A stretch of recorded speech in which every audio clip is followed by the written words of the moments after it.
Bismillahirrahmanirrahim. Assalamualaikum warahmatullahi wabarakatuh.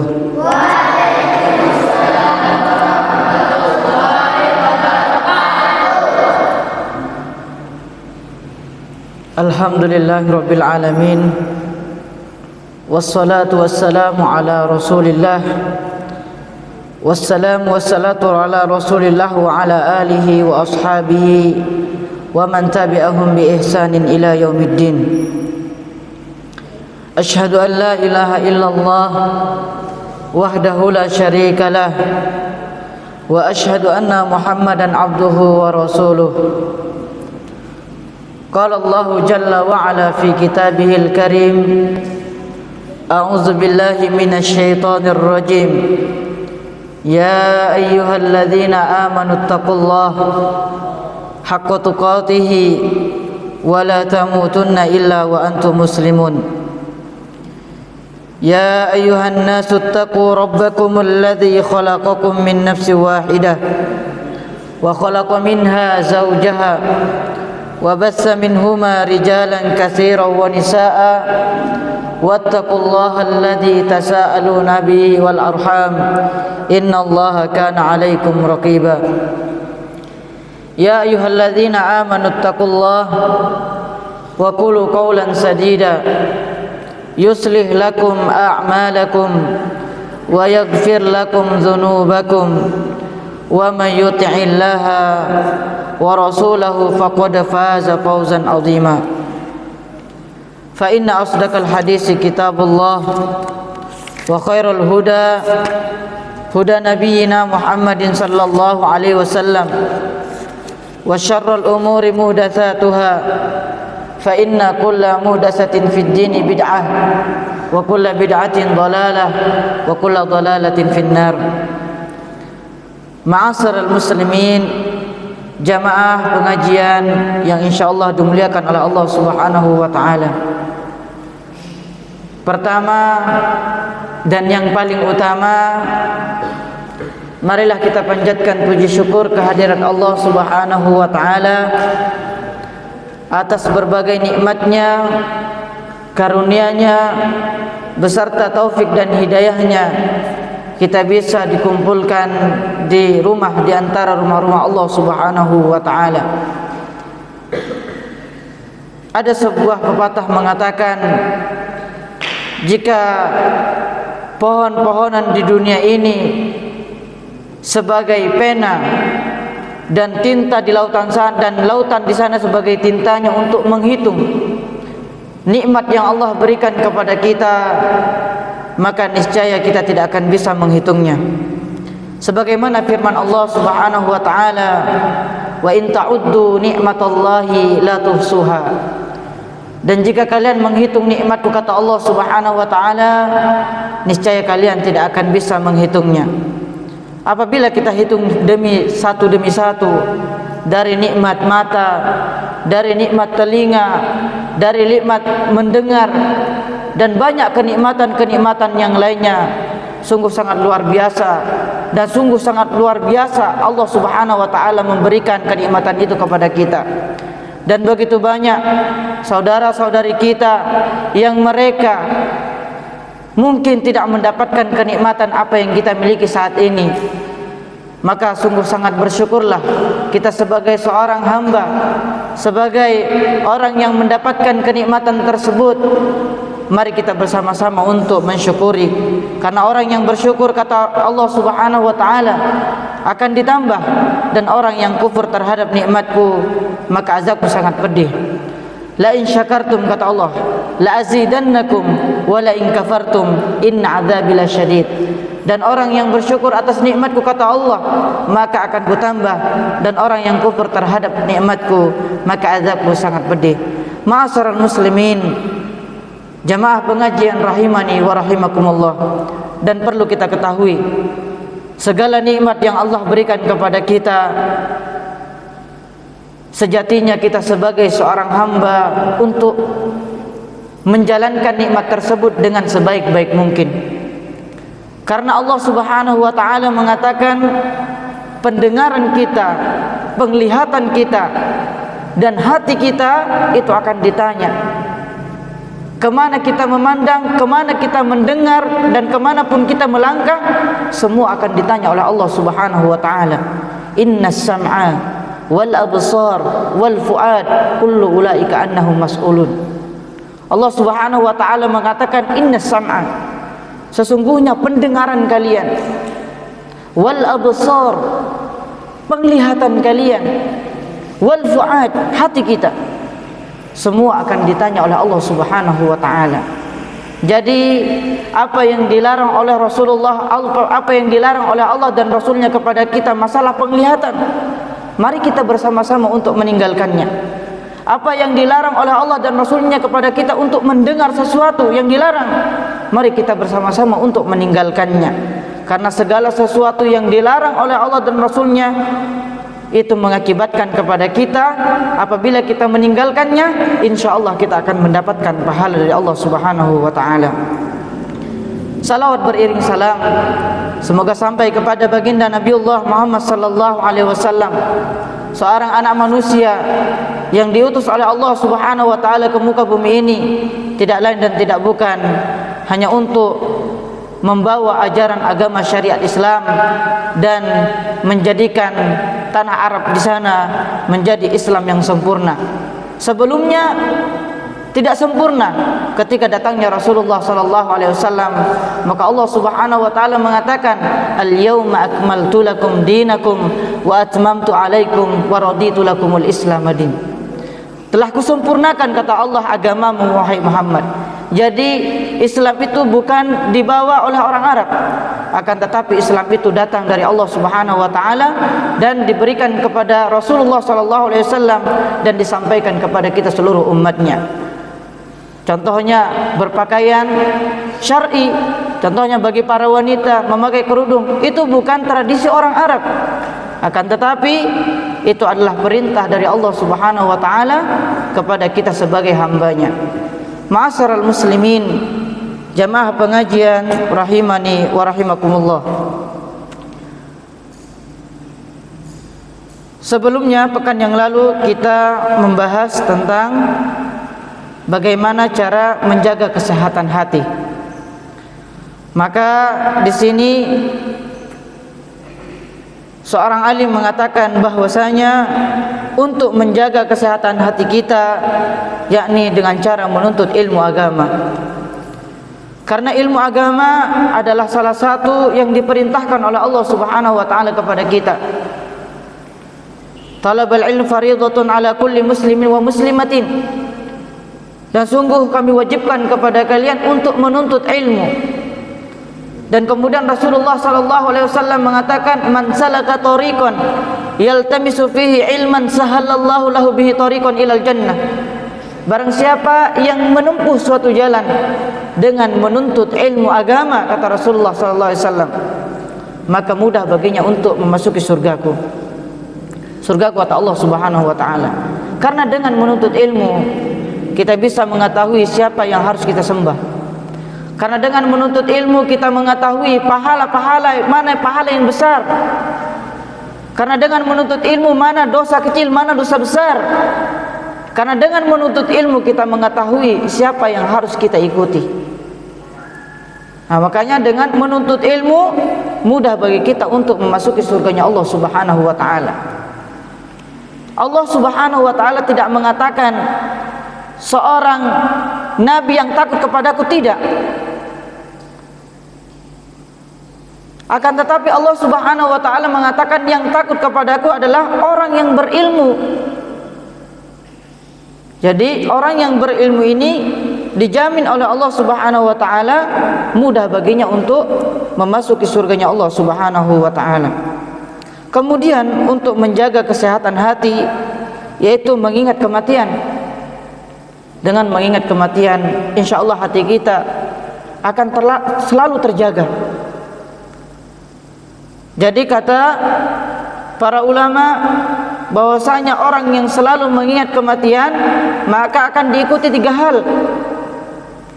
Yang pertama itu ta'jilut taubah. Dia akan menyegerakan bertaubat kepada Allah Subhanahu wa taala. Ini orang yang selalu mengingat kematian. Dia tidak menunda-nunda, menunggu menikah baru bertaubat kepada Allah, menunggu sudah tua baru bertaubat kepada Allah. Tidak, bukan seperti itu. Akan tetapi orang yang selalu mengingat kematian, kata para ulama, dia akan bersegera untuk bertaubat kepada Allah Subhanahu wa taala. Kemudian orang yang selalu mengingat kematian, yang kedua, an-nasyatu fil ibadah. Dia rajin selalu mendekatkan diri kepada Allah. Rajin sholat, rajin puasa, rajin bersedekah, rajin dan lain sebagainya ibadah-ibadah yang dianjurkan. Nah, ini orang yang selalu mengingat kematian.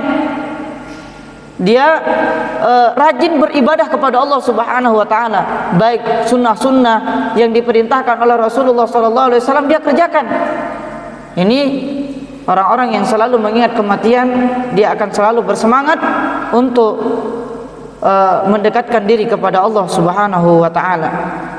Kemudian orang yang selalu mengingat kematian, yang ketiga, setelah ta'jil taubah, bersegera bertaubat kepada Allah, kemudian an-nasyat fil ibadah, rajin beribadah kepada Allah. Kemudian yang ketiga, orang yang selalu mengingat kematian. Ma'asyiral muslimin, jamaah pengajian rahimani wa rahimakumullah. Kembali kita kepada bagaimana cara menjaga kesehatan hati, yaitu mengingat kematian. Kemudian yang ketiga, banyak membaca dan mentadabburi Al-Quran agar kita faham saat dibacakan, maka hati kita bergetar. Jadi orang yang selalu ingin menjaga kesehatan hatinya, dia tidak terlepas dengan namanya membaca Al-Quran. Nah, mungkin di kalangan kita satu hari ada yang membaca Al-Quran ataupun tidak. Maka untuk menjaga kesehatan hati kita, maka para ulama menganjurkan kepada kita untuk selalu membaca Al-Quran dan mentadabburinya, mempelajarinya. Setelah membaca ayat-ayatnya, kita juga baca arti-artinya. Ketika orang yang faham dengan apa yang dibacakannya, insya Allah akan tersentuh hatinya ketika dia membaca Al-Quran. Maka pentingnya kita untuk belajar bahasa Arab. Kemudian untuk menjaga kesehatan hati kita, yaitu banyak beristighfar dan berzikir kepada Allah Subhanahu wa taala. Karena Rasulullah sallallahu alaihi wasallam dalam sehari itu beristighfar sampai 100 kali, Pak. Pertanyaannya kepada kita, apakah kita beristighfar seperti yang dilakukan oleh Rasulullah atau lupa beristighfar? Maka yang kita lupakan ini, mari kita ingatkan kembali, mari kita amalkan, sampaikan kepada keluarga kita, banyak beristighfar. Karena dengan beristighfar, dengan berzikir kepada Allah Subhanahu wa taala, itu akan menjadi penyubur kesehatan hati kita. Ma'asyiral muslimin, jamaah pengajian rahimani wa rahimakumullah. Kita lanjutkan kepada pemateri pembahasan kita sebelumnya tentang landasan-landasan yang harus kita ketahui. Yang pertama adalah Islam, yaitu Islam kemarin, Pak, yang kita sampaikan pekan yang lalu. Islam, terkait dengan Islam ini kita tahu rukun-rukunnya. Ada syahadat di situ, ada salat. Kita sudah terangkan masalah salat. Kemudian puasa, kemudian zakat, kemudian naik haji bagi yang mampu. Apabila kita sudah laksanakan dari rukun-rukun Islam ini, maka kita akan kembali ke pembahasan selanjutnya, yaitu tentang iman.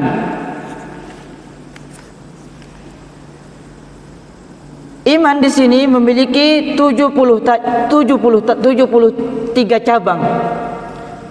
Kata Rasulullah sallallahu alaihi wasallam, yang paling tinggi itu adalah kalimat la ilaha illallah. Dan yang paling rendah, iman yang paling rendah itu adalah, kata Rasulullah, imatatul adza fit thariq, yaitu menyingkirkan gangguan di jalan. Ada batu disingkirkan, itu adalah iman yang paling rendah. Sebelum kita jelaskan iman ini, kita harus mengetahui apa sebenarnya iman itu. Jadi definisi iman menurut bahasa adalah pembenaran hati. Sedangkan menurut istilah tasdiqu bil qalbi wa iqraru bil lisan wa amalu bil arkan, yaitu pembenaran dengan hati, pengakuan dengan lisan, dan mengamalkan dengan anggota badan. Ini adalah pendapat mayoritas ulama. Bahkan Imam Asy-Syafi'i rahimahullah ta'ala menceritakan bahwa ini adalah ijma' para sahabat, tabi'in, dan generasi setelah mereka yang bertemu dengan para tabi'in, para sahabat radhiyallahu ta'ala anhum jami'an. Apa yang dimaksud dengan pembenaran hati itu, Pak? Maksudnya di sini adalah menerima seluruh ajaran yang dibawa oleh Rasulullah sallallahu alaihi wasallam. Ini adalah pembenaran hati. Apa yang diajarkan oleh Rasulullah, apa yang dicontohkan oleh Rasulullah, apa yang diperintahkan, apa yang dilarang, ini namanya pembenaran hati, yaitu menerima seluruh ajaran yang dibawa oleh Rasulullah sallallahu alaihi wasallam. Kemudian pengakuan dengan lisan. Apa yang dimaksud dengan pengakuan dengan lisan? Yaitu mengucapkan 2 kalimat syahadat. Itu iman. Mengucapkan dua kalimat syahadat, yaitu bersaksi tidak ada ilah yang berhak diibadahi dengan benar kecuali Allah Subhanahu wa taala, dan bersaksi bahwa Muhammad adalah utusan Allah Subhanahu wa taala. Kemudian apa yang dimaksud dengan pengamalan dengan anggota badan?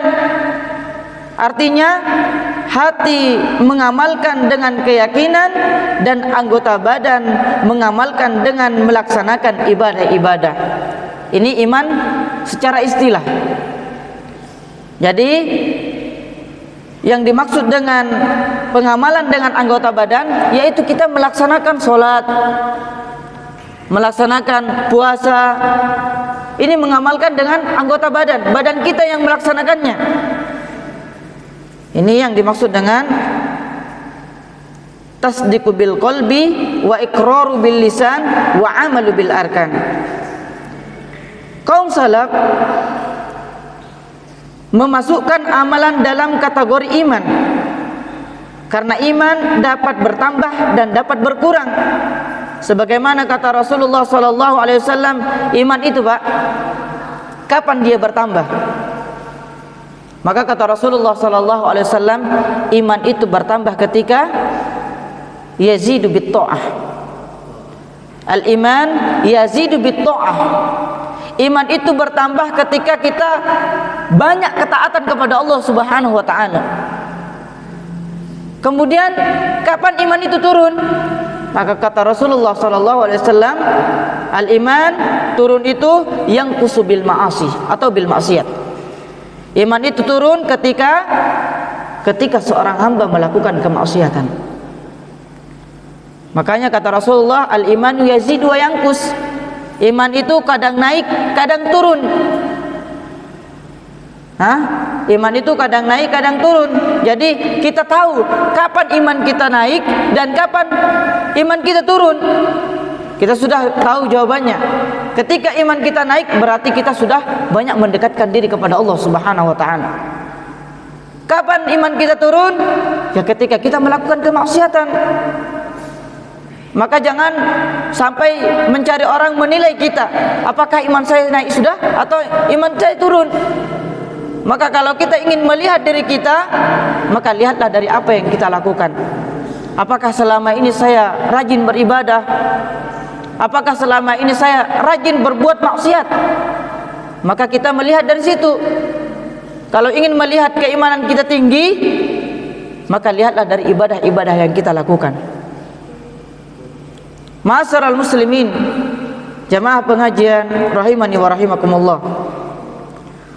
Kemudian dalil-dalil kaum salaf terdahulu, para nabi dan para sahabatnya tentang iman ini, Allah Subhanahu wa taala berfirman, dan tiada kami jadikan penjaga neraka itu melainkan dari malaikat, dan tidaklah kami menjadikan bilangan mereka itu melainkan untuk jadi cobaan bagi orang-orang kafir, supaya orang-orang yang diberi Alkitab menjadi yakin, dan supaya orang-orang yang beriman bertambah imannya, dan supaya orang-orang yang diberi Alkitab dan orang-orang mukmin itu tidak ragu-ragu, dan supaya orang-orang yang di dalam hatinya ada penyakit dan orang-orang kafir mengatakan, apakah yang dikehendaki Allah dengan bilangan ini, sebagaimana sesuatu perumpamaan.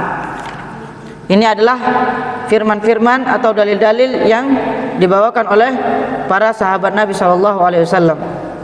Kemudian dari firman Allah Subhanahu wa taala, sesungguhnya orang-orang yang beriman ialah mereka yang bila disebut nama Allah gemetarlah hati mereka, dan apabila dibacakan ayat-ayatnya bertambahlah iman mereka, dan hanya kepada Rabb mereka mereka bertakwa, yaitu orang-orang yang mendirikan salat, yang menafkahkan sebagian rizkinya yang kami berikan kepada mereka. Kata Allah Subhanahu wa taala, itulah orang-orang yang beriman dan sebenar-benarnya.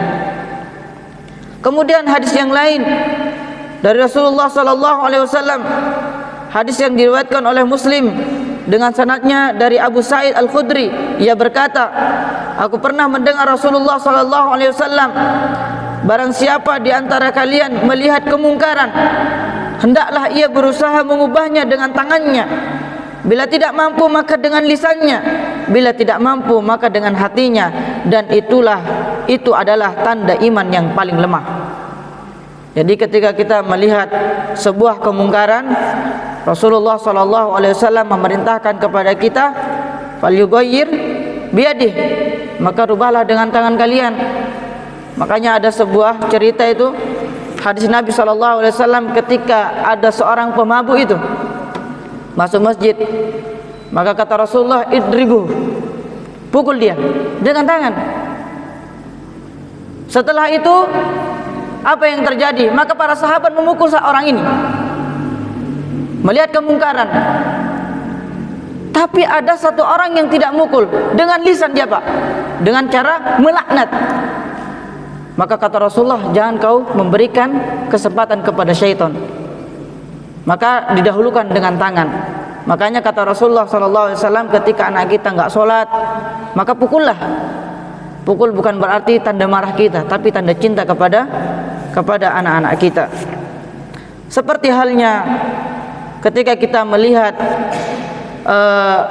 Rasulullah SAW, keluarganya Rasul, ketika para istri Rasulullah SAW berbuat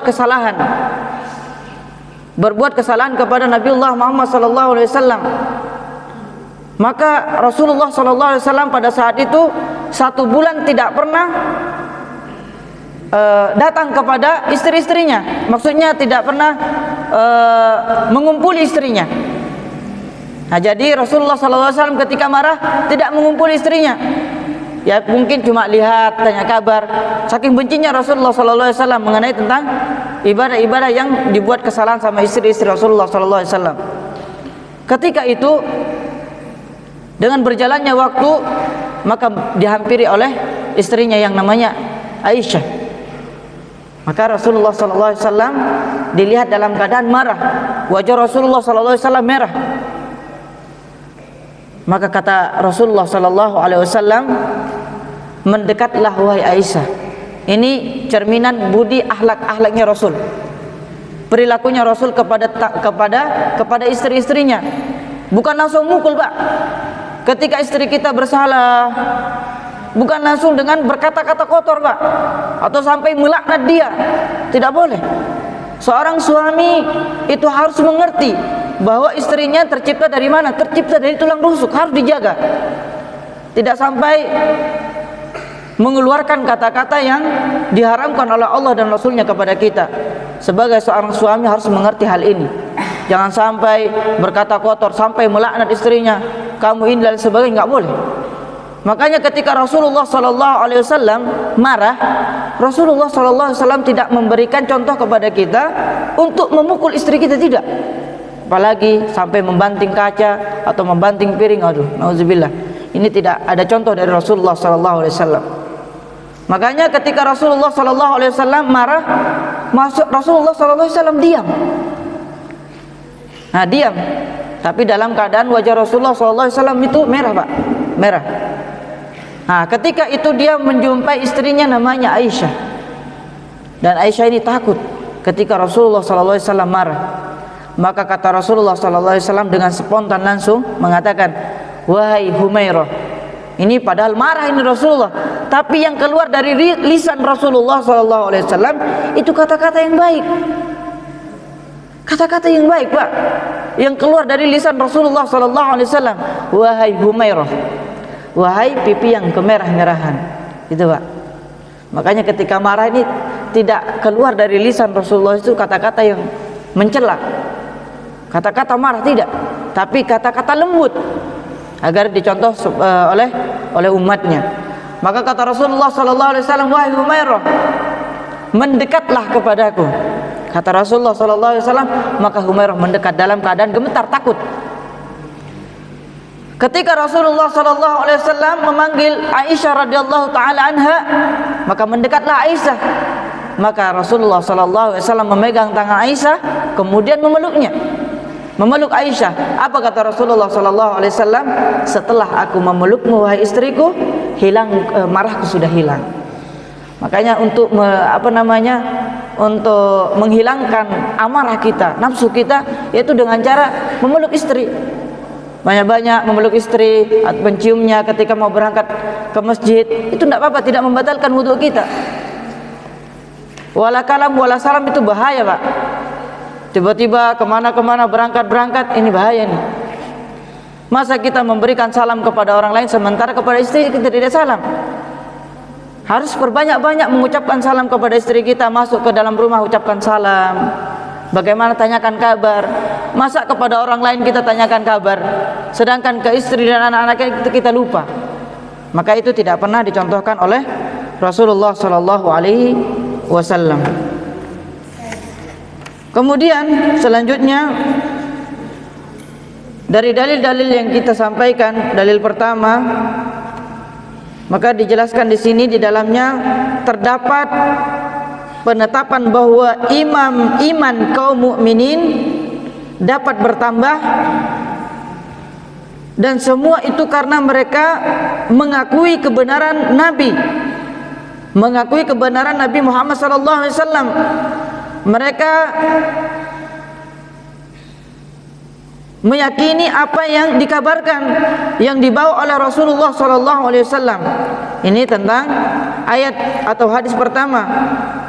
Kemudian hadis kedua, firman Allah Subhanahu wa taala, penjelasannya di dalamnya terdapat penetapan bahwa dengan mendengar ayat-ayat Allah iman dapat bertambah.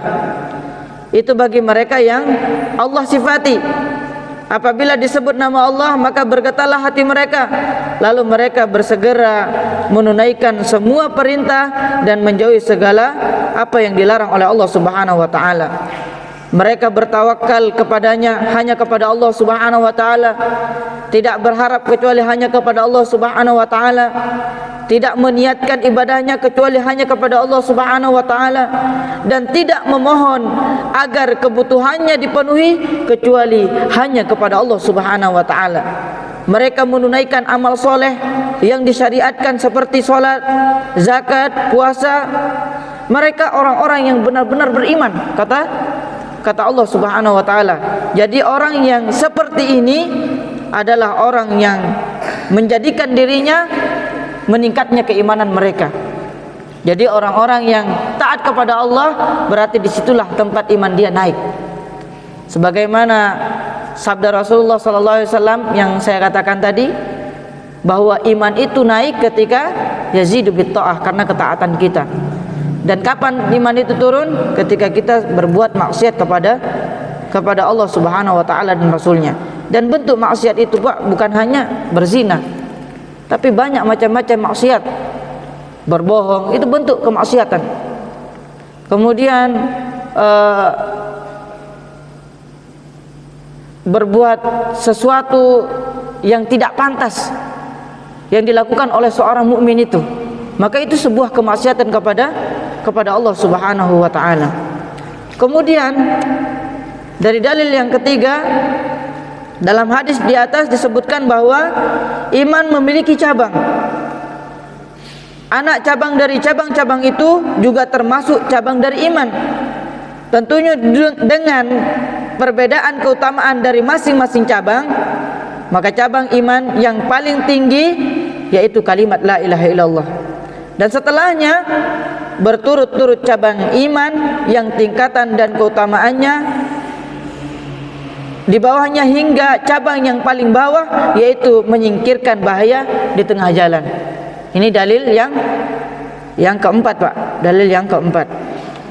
Ma'asyiral muslimin, jamaah pengajian rahimani wa rahimakumullah. Kemudian selanjutnya kita akan membahas tentang hakikat iman. Sebagaimana firman Allah Subhanahu wa taala, innamal mu'minuna alladzina idza dzukirallahu wajilat qulubuhum wa idza tuliyat 'alaihim ayatuhu zadatuhum imana wa 'ala rabbihim yatawakkalun alladzina yuqimunas salata wa mimma razaqnahum yunfiqun ulaika humul mu'minuna haqqan lahum darajatun 'inda rabbihim wa maghfiratu wa rizqun karim. Kata Allah Subhanahu wa taala, sesungguhnya orang-orang yang beriman ialah mereka yang apabila disebut nama-nama Allah Subhanahu wa taala maka gemetarlah hati mereka, dan apabila dibacakan ayat-ayatnya bertambahlah iman mereka, dan hanya kepada Rabb-Nya mereka bertawakal. Orang-orang yang mendirikan salat dan orang yang menafkahkan sebagian dari rezeki yang kami berikan kepada mereka, itulah orang-orang yang beriman dengan sebenar-benarnya. Kata Allah Subhanahu wa taala, mereka akan memperoleh beberapa derajat ketinggian di sisi Rabb-Nya dan ampunan serta rizki dan nikmat yang mulia. Kata Allah Subhanahu wa taala. Kemudian Allah Subhanahu wa taala menyebutkan dalam ayat yang lain, walladzina amanu wa hajaru wa jahadu fi sabilillah walladzina wan nasaru ulaika humul mu'minuna haqqan lahum maghfiratu wa rizqun karim.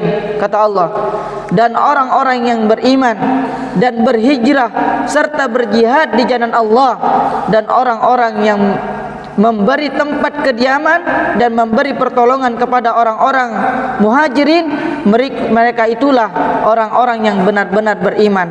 Mereka memperoleh ampunan dan rizki yang mulia. Jadi Allah Subhanahu wa taala telah menyebutkan di dalam ayat-ayat yang pertama dalam surat Al-Anfal ini bahwa mereka adalah orang-orang yang berhati lembut.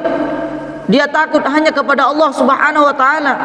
Saat namanya disebut, iman mereka semakin bertambah dengan mendengar ayat-ayat Allah Subhanahu wa taala, hanya berharap kepadanya, tidak meniatkan ibadah kepada selainnya, dan hanya meminta kepadanya agar kebutuhannya dipenuhi. Jadi orang-orang yang beriman, dia tidak terlepas dengan meminta kepada Allah Subhanahu wa taala. Idza sa'alta fas'al lillah wa idza ista'anta fasta'in billah. Itulah orang yang beriman. Mereka yakin, dia tidak takut dengan apa yang akan terjadi besoknya. Dia hanya bergantung kepada Allah Subhanahu wa taala. Jangan sampai kita bergantung kepada makhluk, apalagi bergantung kepada makhluk halus, syaitan. Jangan sampai terjadi hal yang seperti itu. Maka bergantunglah hanya kepada Allah Subhanahu wa taala semata. Dan perlu kita ketahui, ketika kita bergantung kepada manusia, masalah rezeki kita, perlu kita ketahui bahwa sifat dasar manusia itu ada 3, Pak. Ketika kita bergantung kepada manusia, masalah rezeki, ketika saya tidak bekerja kepada fulan, maka rezeki saya tidak akan, maka rezeki yang akan saya dapatkan tidak cukup untuk kehidupan saya sehari-hari. Itu ketika kita bergantung kepada makhluk. Padahal rizki kita sudah ditakar oleh Allah Subhanahu wa taala setelah ditiupkan ruh 4 bulan 10 hari. Rizki kita sudah ditakar oleh Allah Subhanahu wa taala. Coba kita melihat burung-burung yang terbang. Dia tidak memikirkan apa yang dimakan besoknya. Nah, begitu pula kita sebagai seorang manusia. Masalah rezeki ini Allah Subhanahu wa taala sudah takar. Maka apabila kita menyandarkan diri kita atau bergantung kepada makhluk atau bergantung kepada manusia, maka semua yang kita lakukan itu, semua yang kita kerjakan itu akan sia-sia. Karena manusia itu dasarnya lemah, Pak. Sebagaimana firman Allah Subhanahu wa taala, "Wa khalaqal insana dha'ifa." Dan sungguh kami ciptakan manusia itu dalam keadaan lemah. Maka apabila manusia sadar terhadap dirinya, dia akan mengetahui bahwa dirinya adalah makhluk yang lemah. Maka kita hanya bersandar kepada Allah Subhanahu wa taala. Karena manusia itu lemah. Semua yang dia miliki di dunia ini mereka akan tinggalkan. Itu hanya sebuah titipan yang dititipkan oleh Allah Subhanahu wa taala kepada mereka. Kemudian sifat dasarnya manusia itu bodoh, Pak. Sebagaimana firman Allah Subhanahu wa taala, apabila kita bergantung kepada makhluk, kepada manusia, jadi sifat dasarnya itu bodoh, Pak. Bodoh dan zalim. Sebagaimana firman Allah Subhanahu wa taala, "Wa kanal insanu zaluman jahula." Dan sungguh manusia itu mempunyai sifat zalim dan bodoh. Makanya Allah Subhanahu wa taala mengatakan kepada kita zalim dan bodoh. Jadi kita bergantung kepada makhluk atau kepada manusia, kita sudah tahu sifat dasarnya. Maka kita sebagai orang yang beriman kepada Allah Subhanahu wa taala dan Rasulnya, maka bergantunglah, bersandarlah hanya kepada Allah Subhanahu wa taala. Allah Subhanahu wa taala berfirman, "Akhraja min butuni ummahatikum la ta'lamuna syai'a." Kata Allah Subhanahu wa taala, dan sungguh Allah telah mengeluarkan dari rahim-rahim ibu kalian tidak mengetahui apa-apa. Ma'asyiral muslimin, jamaah pengajian rahimani wa rahimakumullah. Semoga Allah Subhanahu wa taala memberikan kita taufik dan hidayahnya, dan diberikan keistiqomahan dalam menuntut ilmu agama. Karena dengan menuntut ilmu agama, Allah Subhanahu wa taala akan memudahkan kita menuju surganya Allah Subhanahu wa taala. Malah kita tutup dengan doa kafaratul majlis. Subhanakallahumma wa bihamdika asyhadu an la ilaha illa anta astaghfiruka wa atubu ilaik. Wa akhiru da'wana alhamdulillahi rabbil alamin. Wassalamualaikum warahmatullahi wabarakatuh.